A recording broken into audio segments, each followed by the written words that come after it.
This is William Donovan and the OSS by Abby Marlowe and Adam Foreman.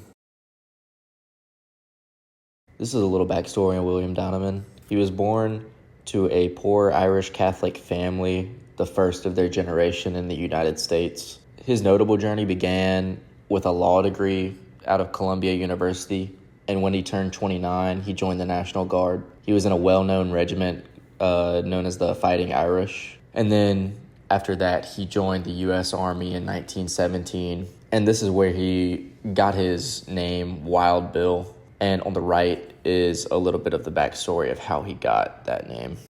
Wild Bill was known for his leadership ability as a captain in the Army. He was wounded 3 times and was very well known for his perseverance and strength on the battlefield. He became one of the most well-known soldiers in World War I and was one of the most decorated. He received the Medal of Honor. After his service, he became a successful lawyer on Wall Street until he was called upon by FDR to lead the COI, which then brought him into the leadership of the OSS because the COI split up into the OSS. FDR appointed William Donovan as the head of the OSS because he was a strong-willed leader. Even though William Donovan was known as a valuable asset, he wasn't the smartest of people and his ideas weren't used. FDR kind of just walked around this point and waited for Donovan to have a good idea, which he sometimes did, but he was never one of the best advisors for the president. This slide really just puts into perspective the kind of person William Donovan was. He brought a sandbag into the White House with a silenced pistol that the OSS had been working on. And since the president didn't want to see him right away, he went ahead and just shot 10 rounds in the middle of the White House into the sandbag. And nobody had noticed because it was a really good breakthrough for silenced weapons. And the president was completely baffled by this, but also fell in love with the idea of the suppressed weapon. Donovan did have some judgment issues while he was the OSS's leader. He struggled to have good ideas that weren't wild. One time he suggested that 15,000 troops were sent to Japan immediately after Pearl Harbor. This obviously would have resulted in a huge massacre. He also suggested to contaminate the enemy's water supply with human feces. The Office of Strategic Services was established by President Roosevelt to operate under William Donovan. Roosevelt conferred upon the organization to conduct psychological warfare through the use of black propaganda. Additionally, the organization was to secure freedom from the Joint Chiefs for the OSS to be able to spread its psychological warfare. After the establishment of the OSS, there were loose guidelines as to what the office would be doing, and the military command embodied in the JCS was given the task of determining the range of activities that Donovan's organization would be able to perform. Orders were given to the newly established OSS by the JCS. However, the order did not provide clear direction regarding what the OSS should do or how it should do it. Therefore, the JCS then put a hold on all OSS operations.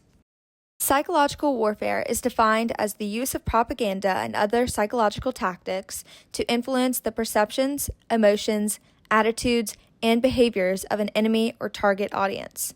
Black propaganda was the primary means of psychological warfare conducted through the OSS.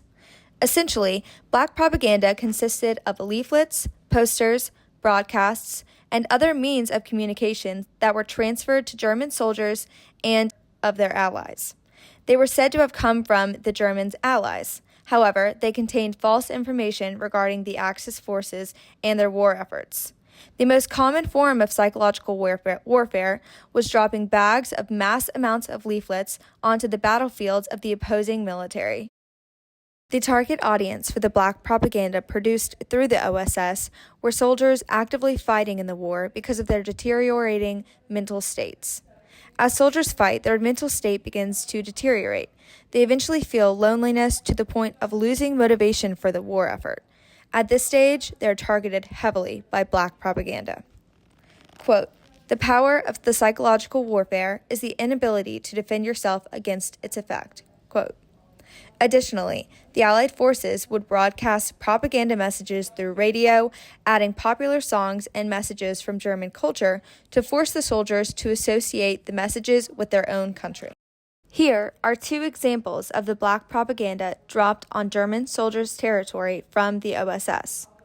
The first example depicts a message from the German commanding general who stated that he was resigning his post because he believed the war effort was lost.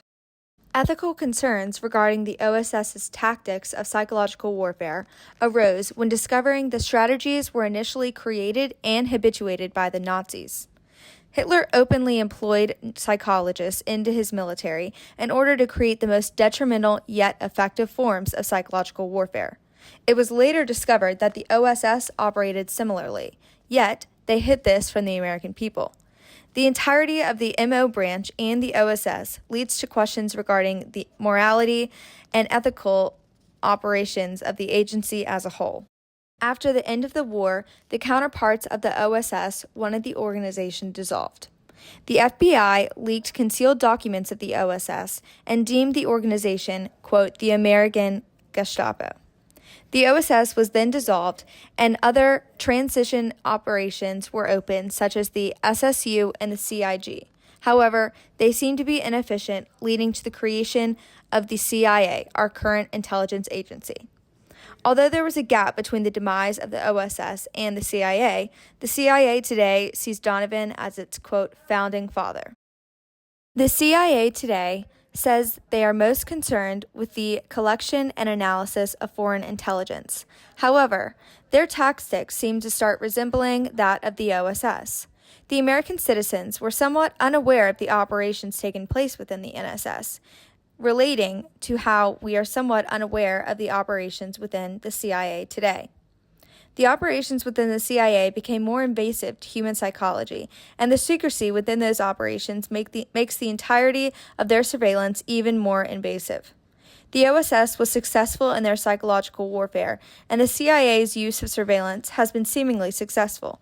However, the question remains if doing something unethical can be permissible in the end if it yields positive results. The OSS had a short life, but it was the foundation on which much of the modern U.S. intelligence community has been built. Overall, William Donovan, or Wild Bill, was crucial to the success of the Allied forces in the Second World War. Although the operations of the MO branch are now viewed as immoral, their success allowed the organization to utilize enemy tactics for U.S. benefit, which, without, arguably, the war might not have been won. Overall, William Donovan has aided to our current intelligence gathering agencies and has allowed us to advance as a state of security today.